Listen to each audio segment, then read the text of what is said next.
सुप्रभात। सुप्रभात। Good morning. जैसा कि आप देख रहे होंगे कि आपके शिक्षक बदली हुई हुलिया में आपको दिखाई दे रहे हैं। ये हुलिया लॉकडाउन का असर है।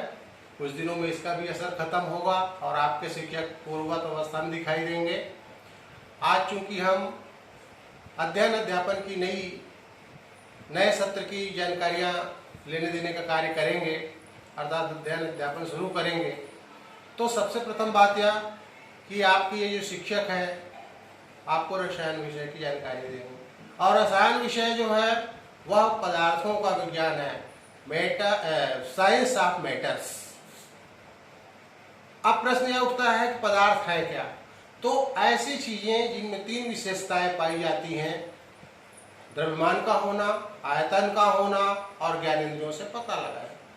जैसे कि हम इस पेन को यहाँ पर देख रहे हैं, थोड़ा सा इसके वजन को, भार को अनुभव कर रहे हैं, इससे हम कह सकते हैं कि इसमें द्रव्यमान होता है। यह यहाँ पर रखा हुआ है तो इसने इतनी जगह को कवर कर लिया है, अर्थात इसने आयतन घेरा हुआ है या इसमें आयतन होता है। तीसरा, हम इसे आंखों से देख करके पता लगा पा रहे हैं कि यह पेन है जिसके दोनों सिरे नीले रंग के दिखाई दे रहे हैं, व्हाइट बोर्ड मार्कर पेन है। तो इससे हम ज्ञानेंद्रियों से पता लगा पा रहे हैं। ज्ञानेंद्रियां हमारे शरीर में आंख, नाक, कान, त्वचा इस प्रकार की होती हैं।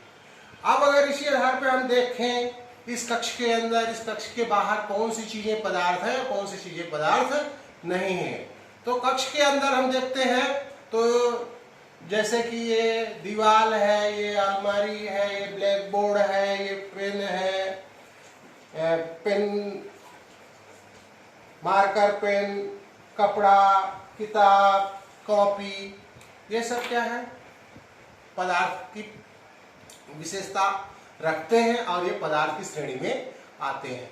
हम घर से बाहर चले तो हम देखते हैं कि ईंटा है, पत्थर है, पानी है, वह भी पदार्थ की श्रेणी में आ रहा है। अब यहाँ पे महत्वपूर्ण चीज है वायु। तो वायु में भी द्रव्यमान होता है, क्योंकि आप अगर देखना चाहें तो वायु जो है, वायु वह गैसों का मिश्रण है। एलपीजी गैस आपके घरों में आती है सिलेंडर के रूप में, उसका द्रव्यमान होता है। या आपने एक प्रयोग किया होगा छोटी कक्षाओं में कि दो गुब्बारे लिए होंगे, एक में आपने भर के फुलाया होगा और उसको तराजू के एक पड़ले में रख दिया, दूसरे को आपने नहीं फुलाया, दूसरे पड़ले में रख दिया। अब उसके बाद आप जब तौलते हैं, देखते हैं तो जिसको आप फुलाए हैं उसका द्रव्यमान अधिक होने की वजह से पड़ला उस तरफ थोड़ा सा झुक जाता है। इससे पता चलता है कि वायु में द्रव्यमान होता है। वायु जगह भी घेरती है। जगह घेरने के लिए आप लोगों ने गुब्बारे वाला ही प्रयोग किया, जितना वायु भरोगे उतनी जगह घेरेगी। दूसरा, आपने एक और प्रयोग किया होगा जिसमें एक गिलास में आप सूखा कपड़ा भर देते हैं, ठोस देते हैं और उस गिलास को उल्टा करके पानी से भरी बाल्टी में डालते हैं और उसको उसी प्रकार निकाल कर देखते हैं तो वो सूखा रहता है। क्यों?